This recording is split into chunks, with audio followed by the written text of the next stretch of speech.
Friend फिर से बहुत बहुत स्वागत है आप सभी का आपका अपना यूट्यूब चैनल मेजर टारगेट पर। तो फ्रेंड आज के इस वीडियो में हम लोग क्लास 10th यानी कि कक्षा 10वीं वालों के लिए संस्कृत का यहाँ पे फाइनल मॉडल पेपर को पढ़ने वाले हैं। और दोस्तों इस वीडियो में हम लोग काफ़ी सारे प्रश्न यहाँ पे वायरल प्रश्न को देखेंगे जो आपके बोर्ड एग्जाम यानी कि 21 फरवरी के एग्जाम में काफ़ी सारे प्रश्न जो है ना संस्कृत में इसी वीडियो से आने वाला है। तो फ्रेंड अगर आप भी इस बार मैट्रिक के बोर्ड एग्जाम देने वाले 2023 में तो ये क्लास आपके लिए काफ़ी इंपॉर्टेंट है। प्लीज़ दोस्तों क्लास को बिल्कुल शुरू से लेकर आखिरी तक जरूर कीजिएगा। और दोस्तों ये सभी प्रश्न जो है ना आपका खास करके एनसीईआरटी के न्यू पैटर्न पर आधारित है, ठीक है। और दोस्तों ये सभी प्रश्न जो आपका एग्जाम के लिए काफी इंपॉर्टेंट है। जो 50 वस्तुनिष्ठ प्रश्न है ना ये आपका MBBI ऑब्जेक्टिव क्वेश्चन है जो आपके बोर्ड एग्जाम में 100% पूछ लिए जाएंगे, ठीक है। इसलिए क्लास काफी इंपॉर्टेंट है, क्लास को बिल्कुल शुरू से लेकर आखिरी तक जरूर कीजिएगा, ठीक है। तो फ्रेंड आप फटाफट से यहाँ पे क्लास को लाइक कर दीजिएगा। और दोस्तों चैनल पर नए हैं ना तो प्लीज़ दोस्तों चैनल को सब्सक्राइब कर लीजिएगा। साथ में यहाँ पे बेल आइकन आएगा, बेल आइकन को प्रेस करके जो है ना ऑल पर जरूर सेलेक्ट कर लीजिएगा। और दोस्तों जो भी विद्यार्थी अभी तक हमारे व्हाट्सएप ग्रुप में नहीं जुड़े हैं तो जल्दी से आप फटाफट से आप मेरा व्हाट्सएप नंबर को नोट कीजिए। मेरा व्हाट्सएप नंबर है 6820607659। इस नंबर को सेव कीजिए। आप बोलिए कि सर हमें व्हाट्सएप ग्रुप में जोड़ दीजिए तो हम जो है ना आपको व्हाट्सएप ग्रुप में जोड़ देंगे, ठीक है। और दोस्तों व्हाट्सएप ग्रुप में जुड़ने से काफ़ी सारे बेनिफिट्स मिलेगा, जुड़ने के बाद ही पता चलेगा, ठीक है। और दोस्तों क्लास काफ़ी शानदार होने वाला है, क्लास को बिल्कुल शुरू से लेकर आखिरी तक जरूर कीजिएगा। और दोस्तों आप कोशिश कीजिएगा एक एक क्वेश्चन का आंसर जो है ना आप हमें फटाफट से कमेंट सेक्शन में जाके जरूर बताइएगा या फिर लाइव चैट में भी बता सकते हैं। तो चलिए शुरू करते हैं यहाँ पे आज के पहले नंबर प्रश्न से जो कि आपके बोर्ड एग्जाम के लिए अत्यंत ही महत्वपूर्ण है। और दोस्तों ये प्रश्न जो है ना आपके बोर्ड एग्जाम में पूछे जाएंगे। तो यहाँ पे आपको बताना है कि क्षमा किसको मारता है। तो देख सकते हैं यहाँ पे ऑप्शन ए में आपका दिया गया आलस्य को या फिर असत्य को या फिर क्रोध को। और ऑप्शन डी में आपका दिया गया है अहंकार को, ठीक है। तो फ्रेंड ये जो क्षमा होते हैं ना ये क्रोध को मारते हैं। किसको मारते हैं? क्रोध को। यानी कि यहाँ पे सी वाला ऑप्शन जो है ना इसका बिल्कुल ही करेक्ट आंसर हो जाएगा। चलिए फ्रेंड देखते हैं यहाँ पे नेक्स्ट क्वेश्चन की तरफ बढ़ चलते हैं। चलिए देखिए यहाँ पे दूसरा नंबर प्रश्न जो कि आपके बोर्ड एग्जाम में पूछे जाएंगे। तो फ्रेंड यहाँ पे आपको बताना है कि शिक्षक दलित बालक को कहाँ ले गए। तो यहाँ पे ऑप्शन ए में आपका दिया गया दिल्ली या फिर विद्यालय। और ऑप्शन सी में आपका दिया गया बाजार। और ऑप्शन डी में आपका दिया गया घर, ठीक है। तो फ्रेंड आपको बता देते हैं ये शिक्षक दलित बालक को कहाँ पे ले गए थे तो विद्यालय लेके गए थे। यानी कि यहाँ पे बी वाला ऑप्शन जो है ना बिल्कुल ही करेक्ट आंसर हो जाएगा। चलिए फ्रेंड देखते हैं यहाँ पे तीसरा नंबर प्रश्न जो कि आपके बोर्ड एग्जाम के लिए बहुत इंपॉर्टेंट है। और दोस्तों ये प्रश्न आपके बोर्ड एग्जाम में पूछे जाएंगे। तो यहाँ पे आपको बताना है कि किस गाँव में निर्धन लोग रहते थे। तो देख सकते हैं यहाँ पे ऑप्शन ए में आपका दिया गया रामपुर या फिर भिखनटोला या फिर रामनगर या फिर दिल्ली। तो फ्रेंड आपको बता देते हैं ये भिखनटोला गांव में कौन रहते थे? निर्धन लोग रहते थे। यानी कि यहाँ पे इसका बी वाला ऑप्शन जो है ना बिल्कुल ही करेक्ट आंसर हो जाएगा। अब चलिए फ्रेंड देखते हैं यहाँ पे चौथा नंबर प्रश्न जो कि आपके बोर्ड एग्जाम के लिए काफ़ी महत्वपूर्ण है। और दोस्तों ये भी प्रश्न जो है आपके बोर्ड एग्जाम में पूछे जाएंगे। तो यहाँ पे आपको बताना है कि विद्यापति कौन थे। तो देख सकते हैं यहाँ पे ऑप्शन ए में आपका दिया गया लेखक या फिर कवि। और ऑप्शन सी में आपका दिया गया राजा या फिर आपका मंत्री, ठीक है। तो फ्रेंड आपको बता देते हैं ये विद्यापति कौन थे वही आपको बताना, तो ये कवि थे। यानी कि यहाँ पे बी वाला ऑप्शन जो है ना इसका बिल्कुल ही करेक्ट आंसर हो जाएगा। अब चलिए फ्रेंड देखते हैं यहाँ पे नेक्स्ट क्वेश्चन की तरफ बढ़ चलती है जो कि आपके बोर्ड एग्जाम के लिए अत्यंत ही महत्वपूर्ण है, ठीक है। और दोस्तों एक एक क्वेश्चन जो है ना आपके बोर्ड एग्जाम का वायरल प्रश्न पत्र यहाँ पे है, इसलिए क्वेश्चंस को अच्छी तरीके से याद कर लीजिएगा। तो फ्रेंड यहाँ पे आपको बताना है कि संसार के बच्चे का सच्चा रक्षक कौन होते हैं। तो देख सकते हैं यहाँ पे ऑप्शन ए में आपका दिया गया माता या फिर पिता। और ऑप्शन सी में आपका दिया गया भाई या फिर बहन, ठीक है। तो फ्रेंड आपको बता देते हैं संसार के बच्चों का जो सच्चा रक्षक होते हैं ना कौन होते हैं? माता होते हैं। यानी कि यहाँ पे ए वाला ऑप्शन जो है ना इसका बिल्कुल ही करेक्ट आंसर हो जाएगा। चलिए देखते हैं यहाँ पे नेक्स्ट क्वेश्चन। यहाँ पे आपको बताना है कि क्षमाराव ने किसकी रचना की। यानी कि क्षमाराव ने किसकी रचना की वही आपको बता देना है। तो फ्रेंड ये जो है ना शंकर चरितम का रचना की थी। यानी कि इसका सी वाला ऑप्शन जो है ना बिल्कुल ही करेक्ट आंसर हो जाएगा। तो फ्रेंड आज की इस वीडियो में हम लोग क्लास 10 के संस्कृत का यहाँ पे वायरल क्वेश्चन पेपर में यहाँ पे 50 काफ़ी महत्वपूर्ण है वस्तुनिष्ठ प्रश्न को पढ़ा रहे हैं। ये सभी प्रश्न ऐसे प्रश्न है जो आपके बोर्ड एग्जाम में 100% पूछे ही जाएंगे, ठीक है। आप कोशिश कीजिएगा एक एक क्वेश्चन को अच्छी तरीके से याद करने का। और दोस्तों अगर आपको जो भी पर्सन अगर आपको याद ना होना तो प्लीज़ दोस्तों उस पर्सन को आप अपने नोटबुक में नोट भी कर सकते हैं, या फिर इसका PDF जो है ना अपने वेबसाइट पर डाल देंगे, वहाँ से PDF को डाउनलोड करके आप इजीली पढ़ सकते हैं। ठीक है, तो क्लास काफ़ी शानदार है, क्लास को बिल्कुल शुरू से लेकर आखिरी तक जरूर कीजिएगा। और दोस्तों यहाँ पे जो भी विद्यार्थी अभी तक इस क्लास को लाइक नहीं किए हैं तो फटाफट से आप क्लास को लाइक कर दीजिए। चलिए देखते हैं यहाँ पे नेक्स्ट क्वेश्चन। तो फ्रेंड यहाँ पे 7 नंबर प्रश्न क्या कराएगी, यहाँ पे आपको बताना है कि उपनिषद ने अंतिम भाग में किसका सिद्धांत है। तो यहाँ पे ऑप्शन ए में आपका दिया गया दर्शन शास्त्र का, या फिर पुराण का, या फिर गीता का, और ऑप्शन डी में आपका दिया गया है अर्थशास्त्र का। ठीक है, तो फ्रेंड आपको बता देते हैं उपनिषद के अंतिम भाग में किसका सिद्धांत है वही आपको बताना है। ठीक है, तो फ्रेंड दर्शन शास्त्र का सिद्धांत है, यानी कि यहाँ पे ए वाला ऑप्शन जो है ना इसका बिल्कुल ही करेक्ट आंसर हो जाएगा। चलिए देखते हैं यहाँ पे नेक्स्ट क्वेश्चन जो कि आपके बोर्ड एग्जाम के लिए अत्यंत ही महत्वपूर्ण है, ये भी प्रश्न जो है आपके बोर्ड एग्जाम में पूछे जाएंगे। तो फ्रेंड आपको बताना है कि पटना नगर में पालिका देवी कौन है। तो यहाँ पे ऑप्शन ए में आपका दिया गया शीतला देवी, या फिर काली, या फिर पटन देवी, और ऑप्शन डी में आपका दिया गया गौरी। ठीक है, तो फ्रेंड पटना नगर में पालिका देवी कौन है, तो पटन देवी, इसको अच्छी तरीके से याद कर लीजिएगा। यहाँ पे सी वाला ऑप्शन जो है ना बिल्कुल ही करेक्ट आंसर हो जाएगा। चलिए फ्रेंड देखते हैं यहाँ पे नेक्स्ट क्वेश्चन की तरफ बढ़ चलते हैं। प्रश्न ये कराया कि आपको बताना है कि योग सूत्र के रचनाकार कौन है, काफी इंपॉर्टेंट है। तो फ्रेंड है योग सूत्र के रचनाकार कौन है वही आपको बताना है। तो यहाँ पे देखिएगा ऑप्शन ए में आपका दिया गया है पाणिनि, या फिर वररुचि, या फिर आपका पतंजलि, और ऑप्शन डी में आपका दिया गया भास। ठीक है, तो ये योग सूत्र के रचनाकार कौन है, वररुचि है, इसको अच्छी तरीके से याद कर लीजिएगा। यहाँ पे बी वाला ऑप्शन जो है ना बिल्कुल ही करेक्ट आंसर हो जाएगा। चलिए फ्रेंड देखते हैं यहाँ पे नेक्स्ट क्वेश्चन की तरफ बढ़ चलते हैं। तो फ्रेंड यहाँ पे 10 नंबर प्रश्न जो कि आपके बोर्ड एग्जाम के लिए अत्यंत महत्वपूर्ण है। तो फ्रेंड यहाँ पे आपको बताना है कि यज्ञवल्क्य ने आत्म तत्व की शिक्षा किसको दी थी, काफी इंपॉर्टेंट प्रश्न है। तो यहाँ पे देखिएगा ऑप्शन ए में आपका दिया गया मैत्रेय को, या फिर गार्गी को, या फिर सुलभा को, और ऑप्शन डी में आपका दिया गया रामभद्रम्बा को। ठीक है, तो फ्रेंड आपको बता देते हैं यज्ञवल्क्य ने आत्म तत्व की शिक्षा किसको दी थी, तो मैत्रेय को दी थी, इसको अच्छी तरीके से याद कर लीजिएगा। यहाँ पे ए वाला ऑप्शन जो है ना बिल्कुल ही करेक्ट आंसर हो जाएगा। चलिए फ्रेंड देखते हैं यहाँ पे अगला प्रश्न जो कि आपके बोर्ड एग्जाम के लिए अत्यंत ही महत्वपूर्ण है। यहाँ पे आपको बताना है कि चालुक्य वंश के राजा कौन थे, काफी इंपॉर्टेंट प्रश्न है। तो यहाँ पे देखिएगा ऑप्शन ए में आपका दिया गया आदित्य, या फिर दांडी, या फिर ऑप्शन सी में आपका दिया गया कंपनराय, या फिर चंद्र द्वितीय। ठीक है, तो फ्रेंड ये चालुक्य वंश के राजा कौन थे वही आपको बताना है। तो चंद्र द्वितीय थे, इसको अच्छी तरीके से याद कर लीजिए। यहाँ पे डी वाला ऑप्शन जो है ना इसका बिल्कुल ही करेक्ट आंसर हो जाएगा। अब चलिए फ्रेंड देखते हैं यहाँ पे नेक्स्ट क्वेश्चन की तरफ बढ़ चलती है जो कि आपके बोर्ड एग्जाम के लिए बहुत ही महत्वपूर्ण है। तो फ्रेंड यहाँ पे आपको बताना है कि अच्युत राय की पत्नी कौन थी। तो देख सकते हैं ऑप्शन ए में आपका दिया गार्गी, या फिर विजयंका, या फिर तिरुलंबा, या फिर गंगा देवी। ठीक है, तो फ्रेंड अच्युत राजा की जो पत्नी थी ना कौन थी, तिरुलंबा थी, इसको अच्छी तरीके से याद कर लीजिए। यहाँ पे सी वाला ऑप्शन जो है ना बिल्कुल ही करेक्ट आंसर हो जाएगा। चलिए फ्रेंड देखते हैं यहाँ पे 13 नंबर प्रश्न जो कि आपके बोर्ड एग्जाम के लिए अत्यंत महत्वपूर्ण है। और दोस्तों ये भी प्रश्न जो है आपके बोर्ड एग्जाम में पूछे जाएंगे। तो यहाँ पे आपको बताना है कि केशांत संस्कार किसके अंतर्गत होता है, काफी इंपॉर्टेंट प्रश्न है। तो यहाँ पे देखिएगा ऑप्शन ए में आपका दिया गया जन्म के बाद, या फिर जन्म से पहले, या फिर विवाह, या फिर शिक्षा काल। ठीक है, तो फ्रेंड आपको बता देते हैं ये जो केशांत संस्कार होते हैं ना किसके अंतर्गत आते हैं वही आपको बताना है। तो ये शिक्षा काल के अंतर्गत आते हैं, यानी कि यहाँ पे इसका डी वाला ऑप्शन जो है ना बिल्कुल ही करेक्ट आंसर हो जाएगा। अब चलिए फ्रेंड देखते हैं यहाँ पे नेक्स्ट क्वेश्चन 14 नंबर प्रश्न जो कि आपके बोर्ड एग्जाम के लिए काफी महत्वपूर्ण है और पूछे जाएंगे। तो यहाँ पे आपको बताना है कि गृहस्थ काल में कितने संस्कार होते हैं। तो देखिएगा यहाँ पे ऑप्शन ए में आपको 1, या फिर 2, या फिर 3, और ऑप्शन डी में आपका दिया गया 4। ठीक है, तो फ्रेंड गृहस्थ काल में कितने संस्कार होते हैं, एक संस्कार होते हैं गृहस्थ काल में, इसको अच्छी तरीके से याद कर लीजिए। यहाँ पे ए वाला ऑप्शन जो है ना बिल्कुल ही करेक्ट आंसर हो जाएगा। चलिए फ्रेंड देखते हैं यहाँ पे 15 नंबर प्रश्न को देखिएगा जो कि आपके बोर्ड एग्जाम के लिए काफी महत्वपूर्ण है। और दोस्तों ये भी प्रश्न जो ना बोर्ड एग्जाम में पूछे जाएंगे। तो यहाँ पे आपको बताना है कि प्राचीन काल में शिष्य को क्या कहा जाता था। तो यहाँ पे देख सकते हैं ऑप्शन ए में आपका दिया छात्र, या फिर ब्रह्मचारी, या फिर धनुधारी, या फिर अंतेवासी। ठीक है, तो फ्रेंड प्राचीन काल में शिष्य को क्या कहा जाता था, ब्रह्मचारी कहा जाता था, इसको भी अच्छी तरीके से याद कर लीजिएगा।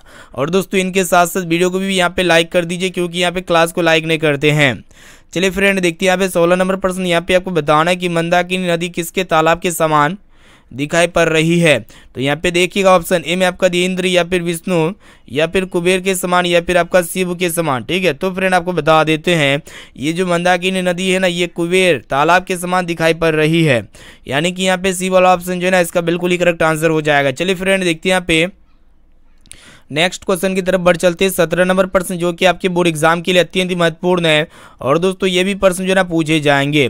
तो यहाँ पे आपको बताना है कि राम किसे संबंधित करते हुए मंदाकिनी नदी का वर्णन करते हैं। तो यहाँ पे ऑप्शन ए में आपका दिया सीता को या फिर लक्ष्मण को या फिर कैवेट को और ऑप्शन डी में आपका दिया गया वाल्मीकि को, ठीक है। तो फ्रेंड आपको बता देते हैं ये राम जो है ना सीता को संबंधित करते हुए मंदाकिनी नदी का वर्णन करते हैं, यानी कि यहाँ पे ए वाला ऑप्शन जो है ना इसका बिल्कुल ही करेक्ट आंसर हो जाएगा। चलिए फ्रेंड देखते हैं यहाँ पे अगला प्रश्न जो कि आपके बोर्ड एग्जाम के लिए बहुत ही महत्वपूर्ण है। यहाँ पे आपको बताना है कि रंग बिरंगे तटों वाली कौन नदी है। तो देखिएगा यहाँ पे ऑप्शन ए में आपका दिया गंडक नदी या फिर यमुना नदी या फिर मंदाकिनी नदी और ऑप्शन डी में आपका दिया गया है सरस्वती नदी, ठीक है। तो फ्रेंड आपको बता देते हैं रंग बिरंगे तटों वाली नदी कौन है, तो ये मंदाकिनी नदी, इसको भी अच्छी तरीके से याद कर लीजिएगा। यहाँ पे सी वाला ऑप्शन जो है ना इसका बिल्कुल ही करेक्ट आंसर हो जाएगा। अब चलिए फ्रेंड देखते हैं यहाँ पे 19 नंबर प्रश्न। यहाँ पे आपको बताना है कि भारत महिमा पाठ का प्रथम श्लोक किस पुराण से लिया गया, काफी महत्वपूर्ण प्रश्न है। तो यहाँ पे देखिएगा भागवत पुराण से या फिर शिव पुराण से या फिर विष्णु पुराण से और ऑप्शन डी में आपका दिया है गणेश पुराण से, ठीक है। तो फ्रेंड ये जो भारत माता पाठ का जो प्रथम श्लोक है ना किस पुराण से लिया गया, तो विष्णु पुराण से लिया गया है, यानी कि यहाँ पे सी वाला ऑप्शन इसका जो है ना सही उत्तर हो जाएगा। चलिए फ्रेंड देखते हैं यहाँ पे नेक्स्ट क्वेश्चन की तरफ बढ़ चलते हैं।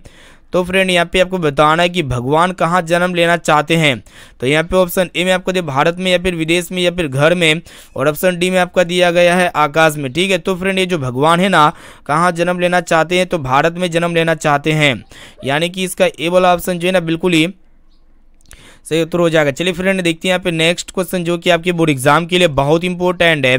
तो फ्रेंड यहाँ पे आपको बताना है कि कौन सी भूमि पवित्र और यहाँ पे देखिएगा यहाँ पे आपको बताना है कि कौन सी भूमि पवित्र और ममतामयी है, ठीक है। तो ममतामयी कौन सी भूमि होती है, पवित्र और ममतामयी। तो फ्रेंड आपको बता देते ये जो भारत भूमि है ना ये पवित्र और ममतामयी होती है, इसको अच्छी तरीके से याद कर लीजिएगा। यहाँ पे सी वाला ऑप्शन जो है ना बिल्कुल ही करेक्ट आंसर हो जाएगा। चलिए फ्रेंड देखते हैं यहाँ पे नेक्स्ट क्वेश्चन की तरफ बढ़ चलती है जो कि आपके बोर्ड एग्जाम के लिए अत्यंत ही महत्वपूर्ण है। यहाँ पे आपको बताना है कि हितोपदेश में कहानियाँ किससे संबंधित है। तो देखिएगा यहाँ पे ऑप्शन ए में आपका दिया गया मानव से या फिर दानों से या फिर देवता से और ऑप्शन डी में आपका दिया गया पशु पक्षी से, ठीक है। तो फ्रेंड आपको बता देते हैं ये जो हितोपदेश है ना इसकी कहानियाँ मतलब किससे संबंधित है, तो ये जो है ना पशु पक्षी से संबंधित है, यानी कि यहाँ पे डी वाला ऑप्शन जो है ना बिल्कुल ही करेक्ट आंसर हो जाएगा। चलिए फ्रेंड देखते हैं यहाँ पे नेक्स्ट क्वेश्चन। यहाँ पे आपको बताना है कि पथिक कहाँ फंस गया। तो यहाँ पे देखिएगा ऑप्शन ए में आपका दिया गया सरोवर में या फिर नदी में या फिर कुआं में और ऑप्शन डी में आपका दिया गया कीचड़ में, ठीक है। तो फ्रेंड ये पथिक कहाँ पे फंस गया था, तो ये कीचड़ में फंस गए थे, यानी कि यहाँ पे डी वाला ऑप्शन जो है ना इसका बिल्कुल ही राइट आंसर हो जाएगा। चलिए फ्रेंड देखते हैं यहाँ पे नेक्स्ट क्वेश्चन जो कि आपके बोर्ड एग्जाम के लिए अत्यंत ही महत्वपूर्ण है, ये भी प्रश्न जो है आपके बोर्ड एग्जाम में पूछे जाएंगे। तो यहाँ पे आपको बताना है कि देखिएगा प्रश्न ये कराए कि युवा अवस्था में जो है ना दुराचारी कौन था, ठीक है। तो युवा अवस्था में दुराचारी कौन थी, मानव थे या फिर देवता थे या फिर बाघ थे या फिर आपका पथिक थे, ठीक है। तो फ्रेंड युवा अवस्था में दुराचारी कौन थे, बाघ थे, इसको अच्छी तरीके से याद कर लीजिए। यहाँ पे सी वाला ऑप्शन जो है ना इसका बिल्कुल ही करेक्ट आंसर हो जाएगा। चलिए फ्रेंड देखते हैं यहाँ पे नेक्स्ट क्वेश्चन की तरफ बढ़ चलते हैं। तो फ्रेंड यहाँ पे आपको बताना है कि भारत भूमि का गान कौन करते हैं। तो देखिए यहाँ पे ऑप्शन ए में आपका दिया दानवगण या फिर मूर्ख लोग या फिर नेता लोग और ऑप्शन डी में आपका दिया गया है देवतागण, ठीक है। तो फ्रेंड आपको बता देते भारत भूमि का गान कौन करते हैं, तो देवतागण करते, कौन करते, देवतागण, इसको भी अच्छी तरीके से याद कर लीजिएगा। तो चलिए देखते हैं यहाँ पे अगला प्रश्न क्या कराएगी। यहाँ पे आपको बताना है कि देवान क्या गाते हैं, काफी इंपॉर्टेंट प्रश्न है। तो फ्रेंड देवगण क्या गाते हैं, ठीक है। तो फ्रेंड देवगण क्या गाते हैं, देवतागण गाते हैं, क्या गाते हैं, यहाँ पे गीता या फिर रामायण या फिर महाभारत या फिर गीत, ठीक है। तो देवगण क्या गाते हो ये आपको बताना है, काफी महत्वपूर्ण प्रश्न है, तो गीत गाते हैं, ठीक है। यहाँ पे डी वाला ऑप्शन जो है ना बिल्कुल ही करेक्ट आंसर हो जाएगा। तो फ्रेंड उससे पहले जो भी विद्यार्थी अभी तक इस क्लास को लाइक नहीं किए तो फटाफट से आप क्लास को लाइक कर दीजिएगा और दोस्तों चैनल पर नए हैं ना तो प्लीज़ दोस्तों जल्दी से आप फटाफट से चैनल को सब्सक्राइब कर लीजिएगा, साथ में नोटिफिकेशन बेल आइकन को प्रेस करके ऑल पर जरूर सेलेक्ट कर लीजिएगा। चलिए देखते हैं यहाँ पे नेक्स्ट क्वेश्चन की तरफ बढ़ चलती है, जो कि आपके बोर्ड एग्जाम के लिए बहुत इंपॉर्टेंट है। यहाँ पे आपको बताना है कि मोक्ष प्रदान करने वाली भूमि कौन है। ठीक है, तो फ्रेंड मोक्ष प्रदान करने वाली जो भूमि है ना, भारत की भूमि है। यानी कि यहाँ पे ए वाला ऑप्शन जो है ना, इसका बिल्कुल ही करेक्ट आंसर हो जाएगा। चलिए देखते हैं यहाँ पे नेक्स्ट क्वेश्चन क्या कराएगी। यहाँ पे आपको बताना है कि गोविंद सिंह सिख संप्रदाय के कौन से गुरु थे, वही आपको बताना है। ठीक है, तो फ्रेंड ये जो है ना 7वें 10वें या फिर 8वें या फिर 9वें गुरु थे, तो ये 10वें गुरु थे। गुरु गोविंद सिंह जो थे ना सिख संप्रदाय के कौन से गुरु थे, 10वें गुरु थे। यानी कि यहाँ पे डी वाला ऑप्शन जो है ना, इसका बिल्कुल ही करेक्ट आंसर हो जाएगा। चलिए फ्रेंड देखते हैं यहाँ पे नेक्स्ट क्वेश्चन, जो कि बहुत इंपॉर्टेंट है। यहाँ पे आपको बताना है कि कुटनीमत काव्य के कवि कौन है। तो फ्रेंड ये कुटनीमत काव्य की जो कवि है ना, कौन है, वही आपको बताना है। तो देखिएगा राजशेखर, दामोदर गुप्त या फिर विशाखा दत्त या फिर कालिदास। काफी महत्वपूर्ण है, तो ये दामोदर गुप्त थे। ठीक है, यानी कि यहाँ पे बी वाला ऑप्शन जो है ना, बिल्कुल ही करेक्ट आंसर हो जाएगा। चलिए फ्रेंड देखते हैं यहाँ पे अगला प्रश्न की तरफ बढ़ चलती है, जो कि बहुत इंपॉर्टेंट है। यहाँ पे आपको बताना है कि राजशेखर की रचना कौन सी है। तो देखिएगा यहाँ पे ऑप्शन ए में आपका दिया काव्य मीमांसा या फिर कहानी मत या फिर मुद्रा राक्षस या फिर यात्रा संस्मरण। काफ़ी महत्वपूर्ण है, तो हम आपको बता देते हैं ये जो राजशेखर की रचना है दोस्तों, कौन सी रचना है वही आपको बताना है। ठीक है, तो काव्य मीमांसा रचना है, इसको भी अच्छी तरीके से याद कर लीजिए। यहाँ पे ए वाला ऑप्शन जो है इसका बिल्कुल ही करेक्ट आंसर हो जाएगा। चलिए फ्रेंड देखते हैं यहाँ पे अगला प्रश्न भी बहुत इंपॉर्टेंट आपके बोर्ड एग्जाम के लिए। ठीक है, आपके बोर्ड एग्जाम में पूछे जाएंगे। तो यहाँ पे आपको बताना है कि सोने के कंगन ग्रहण करो, ऐसा कौन बोल रहा था। काफ़ी इंपॉर्टेंट प्रश्न है। तो फ्रेंड सोने के कंगन ग्रहण करो, ऐसा कौन बोल रहा था, तो बाघ बोल रहा था। यानी कि यहाँ पे ए वाला ऑप्शन जो है ना, बिल्कुल ही सही उत्तर हो जाएगा। चलिए फ्रेंड देखते हैं यहाँ पे नेक्स्ट क्वेश्चन की तरफ बढ़ चलती है, जो कि आपकी बोर्ड एग्जाम के लिए अत्यंत महत्वपूर्ण है। यहाँ पे आपको बताना है कि बूढ़ा बाघ क्या देना चाहता था। काफ़ी इंपॉर्टेंट प्रश्न है। तो फ्रेंड बूढ़ा बाघ क्या देना चाहता था, तो सोने के कंगन देना चाहता था। यानी कि सॉरी, यहाँ पे देखिएगा दोस्तों, बूढ़ा बाघ जो है ना क्या देना चाहता था, स्वर्ण कंगन देना चाहता था। ठीक है, यहाँ पे सी वाला ऑप्शन जो है ना, बिल्कुल ही करेक्ट आंसर हो जाएगा। चलिए देखते हैं यहाँ पे अगला प्रश्न क्या कराए कि यहाँ पे आपको बताना है कि दान किसे देना चाहिए। काफ़ी इंपॉर्टेंट प्रश्न है आपके बोर्ड एग्जाम के लिए। ठीक है, तो फ्रेंड दान किसे देना चाहिए, राजा को या फिर मंत्री को या फिर अमीर को या फिर आपका गरीब को। ठीक है, तो फ्रेंड दान जो है ना किसे देना चाहिए, गरीब को देना चाहिए। यानी कि यहाँ पे डी वाला ऑप्शन जो है ना, बिल्कुल ही करेक्ट आंसर हो जाएगा। चलिए देखते हैं यहाँ पे नेक्स्ट क्वेश्चन की तरफ बढ़ चलते हैं, जो कि आपके बोर्ड एग्जाम के लिए बहुत इंपॉर्टेंट है। तो फ्रेंड यहाँ पे आपको बताना है कि कर्मवीर उत्साह से क्या प्राप्त करता है। काफ़ी इंपॉर्टेंट प्रश्न है। तो फ्रेंड ये कर्मवीर उत्साह से जो है ना क्या प्राप्त करते हैं, तो ये जो है ना महत्व पद प्राप्त करते हैं। यानी कि इसका बी वाला ऑप्शन जो है ना, बिल्कुल ही करेक्ट आंसर हो जाएगा। चलिए फ्रेंड देखते हैं यहाँ पे नेक्स्ट क्वेश्चन की तरफ बढ़ चलती है, जो कि आपके बोर्ड एग्जाम के लिए बहुत इंपॉर्टेंट है। यहाँ पे आपको बताना है कि राम प्रवेश राम ने कहाँ के पुस्तकालयों में पुस्तक को विद्यालय या फिर महाविद्यालय या फिर गाँव या फिर नगर। कहने का अर्थ है कि राम प्रवेश राम ने कहाँ के पुस्तकालय में पुस्तकों को क्या किया दोस्तों, वही आपको बताना है। तो काफ़ी महत्वपूर्ण है, ये भी प्रश्न आपके बोर्ड एग्जाम के लिए। ठीक है, मतलब पुस्तक को आत्मसात किया था। ठीक है, मतलब राम प्रवेश राम ने कहाँ के पुस्तकालयों में पुस्तक को आत्मसात किया था, वही आपको बताना है। तो महाविद्यालय में किया था आत्मसात। यानी कि यहाँ पे बी वाला ऑप्शन जो है ना, बिल्कुल ही करेक्ट आंसर हो जाएगा। चलिए देखते हैं यहाँ पे नेक्स्ट क्वेश्चन। यहाँ पे आपको बताना है कि राम प्रवेश राम ने किस परीक्षा में विद्यालय में प्रथम स्थान प्राप्त किए थे। काफ़ी इंपॉर्टेंट प्रश्न है। तो फ्रेंड राम प्रवेश राम ने जो है ना, मतलब कौन से विद्यालय में प्रथम स्थान, मतलब कौन से विश्वविद्यालय में प्रथम स्थान प्राप्त किए थे। ठीक है, मतलब किस परीक्षा में प्रथम स्थान प्राप्त किए थे, वही आपको बताना है। ठीक है, काफ़ी महत्वपूर्ण प्रश्न है। तो यहाँ पे स्नातक की परीक्षा में वो जो है ना विश्वविद्यालय में प्रथम स्थान प्राप्त किए थे। यानी कि यहाँ पे बी वाला ऑप्शन जो है ना, इसका बिल्कुल ही करेक्ट आंसर हो जाएगा। चलिए फ्रेंड देखते हैं यहाँ पे नेक्स्ट क्वेश्चन की तरफ बढ़ चलते हैं। चलिए यहाँ पे आपको बताना है कि बिना पूछे बोलने वाला कौन होता है। काफ़ी इंपॉर्टेंट प्रश्न है। तो यहाँ पे देखिएगा मूर्ख या फिर विद्वान या फिर आपका राजा या फिर आपका मंत्री। ठीक है, तो फ्रेंड बिना पूछे बोलने वाला कौन होते हैं, मूर्ख होते हैं। कौन होते हैं, मूर्ख। यानी कि यहाँ पे ए वाला ऑप्शन जो है ना, बिल्कुल ही करेक्ट आंसर हो जाएगा। चलिए फ्रेंड देखते हैं यहाँ पे 38 नंबर प्रश्न भी बहुत इंपॉर्टेंट है। यहाँ पे आपको बताना है कि नरक के कितने द्वार होते हैं, वही आपको बताना है। ठीक है, तो फ्रेंड नरक के कितने द्वार होते हैं, तो 3 द्वार होते हैं। इसको भी अच्छी तरीके से याद कर लीजिएगा। चलिए फ्रेंड देखते हैं यहाँ पे नेक्स्ट क्वेश्चन। यहाँ पे आपको बताना है कि कुल वंश की रक्षा किससे होती है। काफ़ी इंपॉर्टेंट है, ये भी प्रश्न आपके बोर्ड एग्जाम के लिए। तो कुल वंश की जो रक्षा होती है ना दोस्तों, किससे होती है, चरित्र से होती है। ठीक है, यानी कि करेक्टर से होती है। यहाँ पे सी वाला ऑप्शन जो है ना, इसका बिल्कुल ही सही उत्तर हो जाएगा। चलिए फ्रेंड देखते हैं यहाँ पे नेक्स्ट क्वेश्चन की तरफ बढ़ चलते हैं। यहाँ पे 40 नंबर प्रश्न क्या कराए कि यहाँ पे आपको बताना है कि किसके 6 अंग हैं। तो यहाँ पे ऑप्शन ए में आपका दिया गया व्याकरण के, या फिर वेद के, या फिर पुराण के, और ऑप्शन डी में आपका दिया गया ईश्वर के। ठीक है, तो फ्रेंड आपको बताना होना, यहाँ पे आपको पता होना चाहिए कि किसके 6 अंग होते हैं। तो वेद के जो है ना 6 अंग होते हैं, इसको अच्छी तरीके से याद कर लीजिए। यहाँ पे बी वाला ऑप्शन जो है ना बिल्कुल ही करेक्ट आंसर हो जाएगा। चलिए फ्रेंड देखते हैं यहाँ पे अगला प्रश्न जो 41 नंबर प्रश्न जो आपके बोर्ड एग्जाम के लिए बहुत ही इंपॉर्टेंट है। यहाँ पे आपको बताना है कि छात्र किसके शास्त्रों से अवगत होगा। ठीक है, तो फ्रेंड छात्र जो है ना किसके शास्त्रों से अवगत होगा वही आपको बताना है। ठीक है, काफ़ी महत्वपूर्ण है। तो इसका जो सही और सटीक आंसर हो जाएगा ना दोस्तों, क्या होगा, हिंदी, कन्नड़, मैथिली या फिर संस्कृत। तो संस्कृत, इसका ऑप्शन नंबर डी जो है ना बिल्कुल ही करेक्ट आंसर हो जाएगा। चलिए फ्रेंड देखते हैं यहाँ पे नेक्स्ट क्वेश्चन। देखिए यहाँ पे आपको बताना है कि लंब प्लस उदर का संधि क्या होगा। ठीक है, तो फ्रेंड लंब प्लस उदर का जो संधि विच्छेद होगा ना लंबोदर हो जाएगा। क्या हो जाएगा, लंबोदर। तो जो कि यहाँ पे ऑप्शन ए में आपका दिया गया है, यहाँ पे ए वाला ऑप्शन जो है ना बिल्कुल ही करेक्ट आंसर हो जाएगा। चलिए देखते हैं यहाँ पे अगला प्रश्न ये करा है कि दलित पुरुष का क्या नाम था। काफी इंपॉर्टेंट प्रश्न आपके बोर्ड एग्जाम के लिए। तो फ्रेंड आपको बता देते दलित पुरुष का नाम क्या था, वही आपको बताना है। तो राम प्रवेश राम था, जो कि यहाँ पे डी ऑप्शन में है। यहाँ पे डी वाला ऑप्शन जो है ना इसका बिल्कुल ही करेक्ट आंसर हो जाएगा। चलिए फ्रेंड देखते हैं यहाँ पे नेक्स्ट क्वेश्चन। यहाँ पे आपको बताना है कि स्वामी दयानंद किसके संस्थापक थे।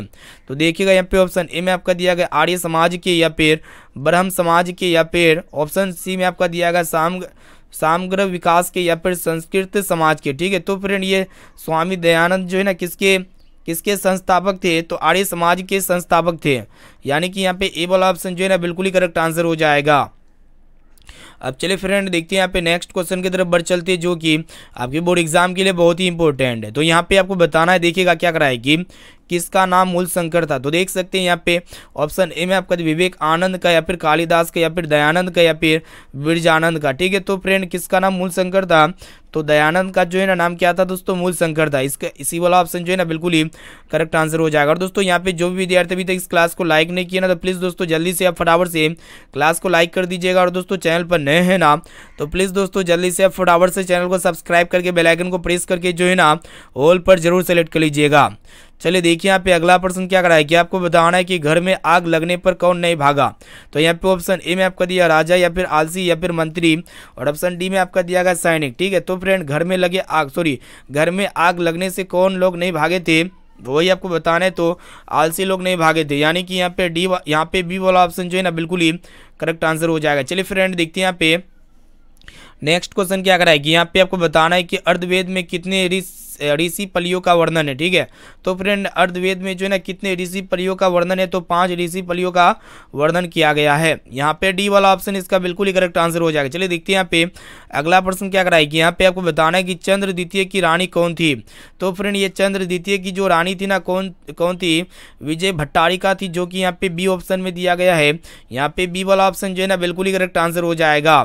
चलिए फ्रेंड देखते हैं यहाँ पे नेक्स्ट क्वेश्चन। यहाँ पे आपको बताना है कि मंगलम पाठ में किस प्रकार के मंत्र है। काफी इंपॉर्टेंट प्रश्न है। तो फ्रेंड ये जो मंगलम पाठ है ना इसमें किस प्रकार के मंत्र संकलित है, तो इसमें जो है ना दोस्तों यहाँ पे देखिएगा पद्यात्मक मंत्र संकलित है। यानी कि यहाँ पे जो है ना ए वाला ऑप्शन इसका बिल्कुल ही करेक्ट आंसर हो जाएगा। चलिए फ्रेंड देखते हैं यहाँ पे आज का लास्ट और अंतिम प्रश्न को देख लेते हैं, जो कि बहुत इंपॉर्टेंट है। तो फ्रेंड यहाँ पे आपको बताना है कि वेदा हमेत, देखिएगा प्रश्न एक रहा है कि वेदा हमेत पुरुष महानतम विद्यार्थी यान मंत्र किस उपनिषद से लिया गया है। काफी इंपॉर्टेंट प्रश्न, यानी कि यहाँ पे जो ये उपनिषद दिया गया है ना किस उपनिषद से लिया गया है। वेदा हमेत पुरुष महानतम विद्यार्थी यानो मंत्र जो है ना किस उपनिषद से लिया गया है। तो फ्रेंड ये जो है ना सविता सौतर उपनिषद से लिया गया है। यानी कि यहाँ पे बी वाला ऑप्शन जो है ना बिल्कुल ही करेक्ट आंसर हो जाएगा। तो फ्रेंड यहाँ पे हम जो है ना फाइनली क्लास 10th के संस्कृत का यहाँ पे फाइनल एग्जाम के लिए जो है ना यहाँ पे हम लोग 50 मोस्ट इंपोर्टेंट है वायरल वस्तुनिष्ठ प्रश्न को पढ़ा चुके हैं।